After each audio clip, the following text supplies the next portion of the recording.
Hello students, good morning. Okay, आज start करते हैं गॉस लॉ। ठीक है ना। सबसे पहले आज पढ़ेंगे हम गॉस लॉ। ठीक है। लास्ट लेक्चर में हमने इलेक्ट्रोस्टैटिक्स में इलेक्ट्रिक फ्लक्स की स्टडी की थी। ठीक है ना। इलेक्ट्रिक फ्लक्स क्या होता है? Amount of electric lines passing through the given surface area. ठीक है ना। इलेक्ट्रिक फ्लक्स को अब हम गॉस लॉ के साथ रिलेट करेंगे। तो सबसे पहली बात, हम गॉस लॉ की स्टडी करते ही क्यों हैं? ठीक है ना। तो Gauss law study to find total electric flux passing through closed surface. Clear? Gauss law की स्टडी हम क्यों करते हैं? किसी भी क्लोज सरफेस से पास होने वाले इलेक्ट्रिक फ्लक्स के कैलकुलेशन के लिए हम गॉस लॉ की स्टडी करते हैं। ठीक है ना। तो गॉस ने एक स्टेटमेंट दिया था। गॉस ने एक स्टेटमेंट दे रखी है। वो स्टेटमेंट क्या है? ठीक है। गॉस ने जो स्टेटमेंट दी है वो ये है, total electric flux of enclosed surface is equal to 1 by epsilon naught times of total charge enclosed the closed surface। ठीक है ना। गॉस ने ये कहा कि किसी भी क्लोज सरफेस का total electric flux 1 by epsilon naught times of total charge enclosed in the closed surface। ठीक है ना। जैसे कि मान लीजिए, पहले तो मैथमेटिकल टर्म्स लिख लेते हैं इसका हम। Total electric flux Q, I N का मतलब होता है inside, divided by epsilon not. किसी भी क्लोज सरफेस का टोटल इलेक्ट्रिक फ्लक्स होगा total charge inside divided by epsilon not. Close surface यानी कि लाइक आप कह सकते हो कि क्लोज्ड क्लोज्ड बॉडी कह सकते हो, like spherical body, cylindrical, cube, etcetera. हाँ, किसी भी सर्कल को हम क्लोज नहीं कह सकते। क्लोज मतलब एक ऐसी बॉडी या एक ऐसा ऑब्जेक्ट जो चारों तरफ से बंद हो, जैसे कि spherical body, cylindrical body, cube, है ना, एक्सेट्रा। ऐसे किसी भी बॉडी का टोटल इलेक्ट्रिक फ्लक्स कितना होगा? ऐसे किसी भी बॉडी का टोटल इलेक्ट्रिक फ्लक्स होगा charge inside divided by epsilon not. Clear है? आगे देखते हैं। ठीक है ना। आगे ओके। तो इलेक्ट्रिक फ्लक्स का एक और फॉर्मूला होता है, integrate vector E dot vector D. ठीक है ना। और यहाँ पे क्लोज बनाएंगे बिकॉज जो स्टेटमेंट है वो क्लोज सरफेस के लिए है। ठीक है। तो इसको हम इक्वेशन नंबर फर्स्ट दे देंगे और ये होगा हमारा इक्वेशन नंबर सेकंड। ठीक है। इस केस में फिर इसको हम इस तरीके से भी लिख सकते हैं, vector E vector D A जो कि स्मॉल एरिया है equal to Q in epsilon not. ठीक है। Charge inside divided by epsilon not. Clear?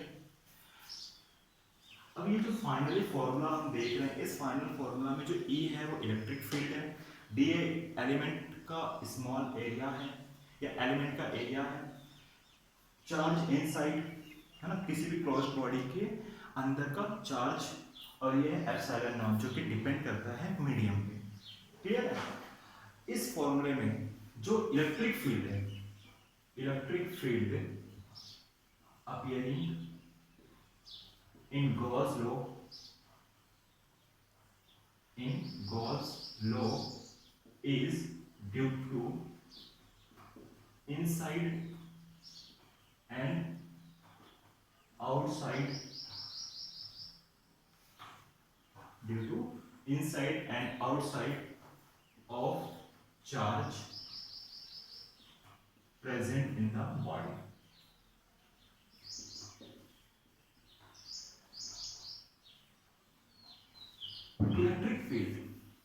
Electric field जो यहाँ पर रिप्रेजेंट हो रहा है वो किसी भी क्लोज सरफेस बॉडी के अंदर और बाहर दोनों चार्ज पे डिपेंड करता है ना। अगर जैसे मान लीजिए कि ये एक बॉडी है, ये एक बॉडी, इसके अंदर जो चार्ज है Q1 Q2, ये है चार्ज Q3, और यहाँ पर एक चार्ज है Q4, ठीक है। तो इस बॉडी के अंदर ये क्लोज बॉडी है, मान लीजिए इस क्लोज बॉडी के अंदर तीन चार्ज है Q1 Q2 एंड Q3, और जो Q4 है वो आउटसाइड द बॉडी है। क्लियर है? तो जो Q1 Q2 एंड Q3 है वो इनसाइड चार्ज है, ठीक, और जो Q4 है वो आउटसाइड चार्ज है। बट यहाँ से जो ये तीनों चार्ज जो इलेक्ट्रिक फील्ड बनाएंगे और जो Q4 इलेक्ट्रिक फील्ड बनाएगा, ठीक है ना। तो इस फॉर्मूले में जो ये इलेक्ट्रिक फील्ड है वो इन चारों चार्ज पे डिपेंड करेगा, लेकिन जो ये वाला चार्ज है वो सिर्फ Q1 Q2 एंड Q3 पे डिपेंड करेगा। यानी आप कैसे कह सकते हो Q1 Q in appearing in Gauss law is due to only inside the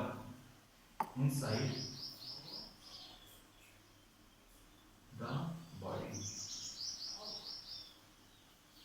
जो चार्ज है वो सिर्फ इनसाइड चार्ज को कंसीडर किया जाएगा, ठीक है, और जो इलेक्ट्रिक फील्ड है वो इनसाइड एंड आउटसाइड का जो चार्ज है वो दोनों पे ही डिपेंड करेगा, ठीक है।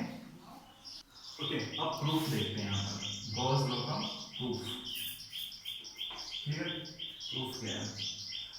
जैसे सपोज करो हमारे पास एक स्फेरिकल बॉडी है, हमारे पास एक स्फेरिकल बॉडी है जिसका रेडियस है कैपिटल आर, ठीक है, और उसके अंदर चार्ज प्रेजेंट है, ये वाला चार्ज जो प्रेजेंट है वो चार्ज है Q, और इसका रेडियस है R, ठीक है, और इस चार्ज से प्रोड्यूस होने वाला जो इलेक्ट्रिक फील्ड है उसकी कुछ इस तरीके की डायरेक्शन है ना, इलेक्ट्रिक फील्ड।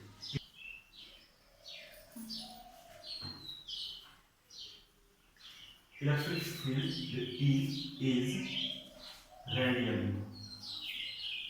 रेडियली का मतलब होता है कि इलेक्ट्रिक फील्ड और रेडियस दोनों सेम डायरेक्शन में, ठीक है ना। इलेक्ट्रिक फील्ड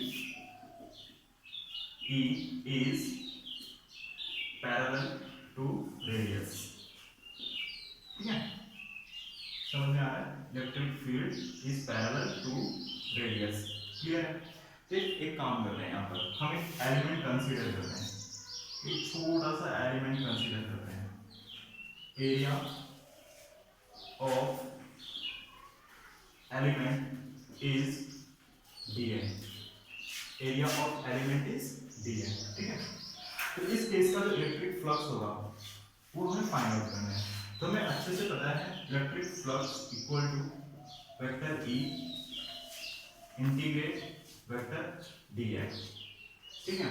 इक्वेशन नंबर हो गई आपकी फर्स्ट, ठीक है।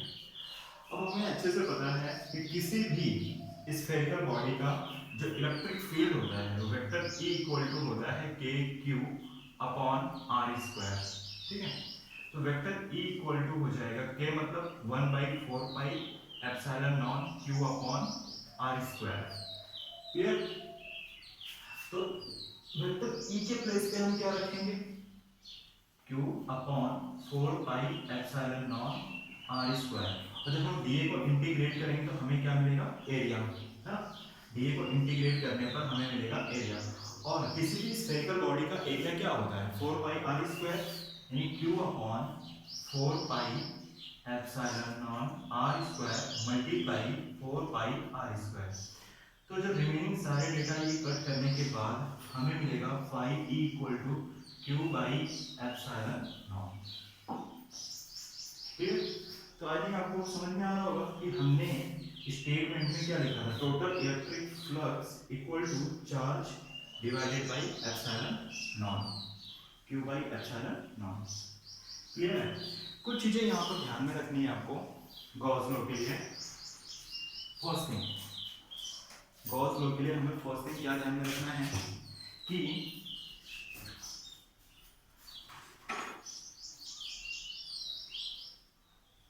Closed surface must be hypothetical. Hypothetical का मतलब क्या होता है, इमेजिनरी। हाइपोथेटिकल क्लोज सरफेस जो भी होगा गॉस लॉ में वो हाइपोथेटिकल सरफेस होगा। हाइपोथेटिकल सरफेस मतलब इमेजिनरी होना चाहिए। Closed body must be symmetrical. Closed body कैसी होनी चाहिए, सिमेट्रिकल बॉडी होनी चाहिए। ठीक है। थर्ड थिंग जो हमें ध्यान में रखना है वो ये है,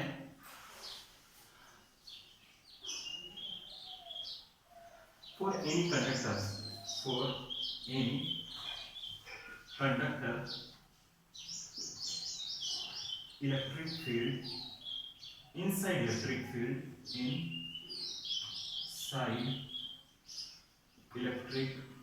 field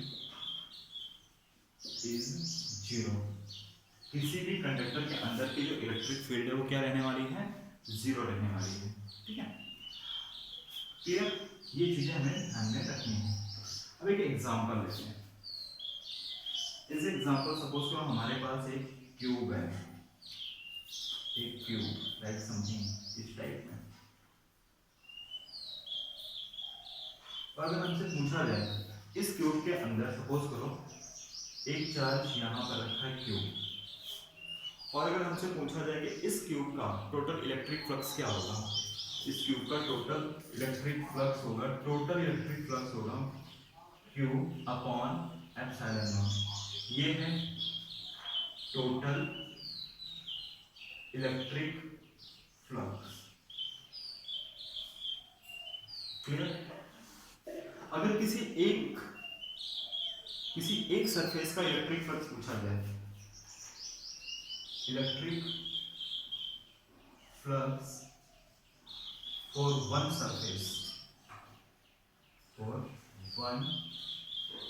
सरफेस, एक सरफेस का इलेक्ट्रिक फ्लक्स क्या होगा। किसी भी क्यूब के कितने सरफेस होते हैं, 6।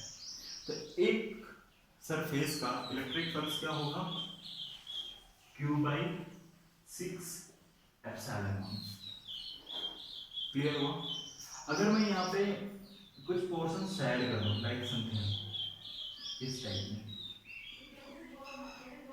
ठीक है। इलेक्ट्रिक फ्लक्स अगर हमें एक सैडेड पोर्शन, जो मैंने यहाँ पे पोर्शन सैड कर रखा है एक सरफेस के ऊपर, उस पोर्शन के लिए निकालना हो इलेक्ट्रिक फ्लक्स तो क्या होगा, electric flux for shaded portion. ठीक है।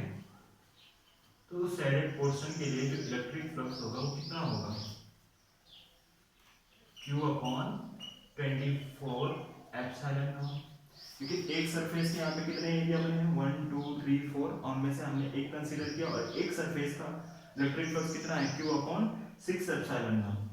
तो यहाँ पर इलेक्ट्रिक फ्लक्स सैडेड पोर्शन में कितना होगा, Q/24 एप्सिलॉन नॉट। क्लियर है। ठीक है। तो एक और एग्जांपल लेते हैं, गॉस लॉ को किसी भी कंडक्टर के ऊपर अप्लाई करेंगे। ठीक है ना। law for any conductor, ठीक है। in conductor inside electric field is zero. नहीं, किसी भी कंडक्टर के अंदर की जो इलेक्ट्रिक फील्ड होती है वो जीरो होती है, ठीक है। यानी E inside equal to zero, ठीक है। और ये जैसे मान लीजिए ये एक स्फेरिकल बॉडी मैंने कंसीडर की, ठीक है। कैसी बॉडी है? स्फेरिकल बॉडी है, ठीक है, जिसका रेडियस r है, ठीक है। और इसके अंदर की इलेक्ट्रिक फील्ड क्या है? जीरो है। इसका मतलब है कि टोटल चार्ज कहां पर होंगे? चार्ज, है ना। तो आप ये लिख सकते हो in conductor total charge reside on the surface, ठीक है। तो इसके लिए एक चार्जेड कंडक्टर के लिए, यूनिफॉर्मली चार्जेड कंडक्टर के लिए अगर हमें गॉस लॉ अप्लाई करना हो, ठीक है ना। जैसे मान लीजिए ये कंडक्टर है, ठीक है, यूनिफॉर्मली चार्जेड कंडक्टर है, और इस कंडक्टर के लिए हमें इस पॉइंट पर इलेक्ट्रिक फील्ड फाइंड आउट करना है, ठीक है। ये है पॉइंट P, और इस पॉइंट P के ऊपर हमें इलेक्ट्रिक फील्ड फाइंड आउट करना है, electric field intensity find out करनी है गॉस लॉ को अप्लाई करके, ठीक है। यानी आपने क्या पढ़ रहे हैं? Application of Gauss law. Clear है? तो सबसे पहले हमें क्या करना होगा? यहाँ पे गॉसियन सरफेस को कंसीडर करना होगा। गॉसियन सरफेस क्या होती है? क्लोज सरफेस होती है। सेकेंड थिंग, सिमेट्रिकल भी होना चाहिए। गॉस सरफेस क्या होनी चाहिए? सिमेट्रिकल होनी चाहिए, ठीक है। तो एक काम करते हैं, मैंने एक सरफेस इमेजिन कर ली है, इमेजिनरी, आपको स्टार्टिंग में बता दिया गया था, ओके। ये एक गॉसियन सरफेस हमने यहाँ पर कंसीडर कर लिया। इसका रेडियस कितना है? इसका रेडियस मैंने एज्यूम कर लिया है स्मॉल r। अभी जो गॉसियन सरफेस है ये क्लोज भी है, स्फेरिकल है और सिमेट्रिकल भी है, देन हाइपोथेटिकल भी है, ठीक है ना, जिसको हमने इमेजिन किया है। इस हिसाब से फिर हमें पॉइंट P पर इलेक्ट्रिक फील्ड को फाइंड आउट करना है। क्लियर है? और अंदर की इलेक्ट्रिक फील्ड जीरो है, जो कि हमें पहले से ही पता है, ठीक है ना। क्लियर है?